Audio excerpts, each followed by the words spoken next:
Hi guys, nag-steam ako ng chicken. Ayan guys. Yan yung dinner namin kagabi. Ayan, dinner steam chicken. So, steam lang natin yan guys ng 15 minutes. Ayan. So, yun. Hi guys, Miss Ayusin mo here. Meron ako ditong half chicken, 35 HKD.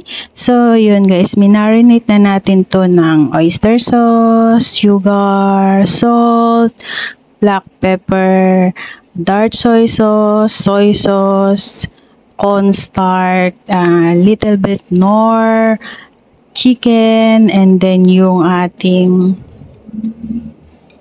cornstarch guys. Ayan. So, nilagyan natin yan ng konting mantika. So, i-mix lang natin yan guys mabuti. So, meron pala ako dito na hinaluan ko siya ng dry mushroom guys. Yung dry mushroom, ibabad lang muna natin yan sa tubig hanggang sa lumambot. So, yung dry mushroom at saka po yung meron ako ditong bulaklak ng puso ng saging. Ayan. Yung blossom niya yan, guys. So, yun. Nabibili lang din yan dito ng dry. So, yun. Binabad lang din natin yan sa tubig na mainit hanggang sa lumambot po. So, imimix lang natin dito sa ating chicken. So, yung ating chicken ay complete na yan ng recado. I-steam na lang natin yan, guys. So, yun. Makakapagtrabaho pa tayo after 50 minutes habang nakasalang yung ating ini-steam. Make sure lang natin guys na wag tayong masusunugan ha. Be careful po always kasi yan nangyari na yan sa akin.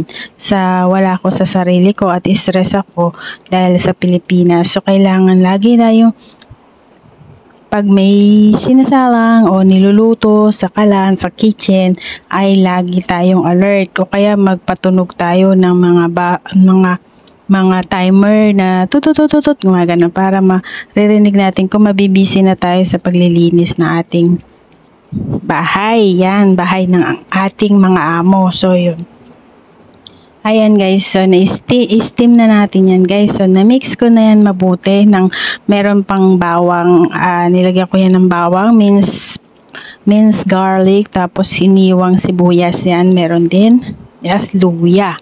Ayan, kompleto na yan guys. So, yun.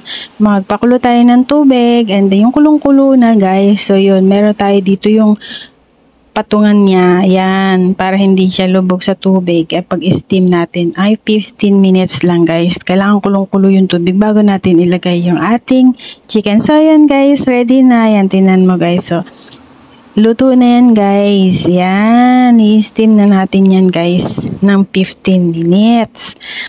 So, yun. Nahango ko na yan, guys. Yan. Tignan mo. Lagyan natin ng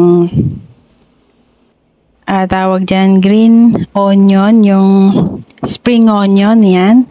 Lagyan natin sa ibabaw at saka natin haluin, guys, yung sauce niya. Yan, guys. So, yung ready na yan para i-serve ko sa aking boss. Ayan. Kay Little Boss at kay Big Boss at saka kay Ma'am. Ayan guys. So I hope you like this video. Please give me thumbs up, like, shares, comment down below. Miss Ayusin mo here. Mga kaayos. God bless to all of you. Ayan guys. So, yung nakasarap yan dyan guys. Hindi ka na magbabantay or what. Basta hayaan mo lang siya ng 15 minutes dyan sa nakasalang. So, at saka malambot talaga yung karne guys.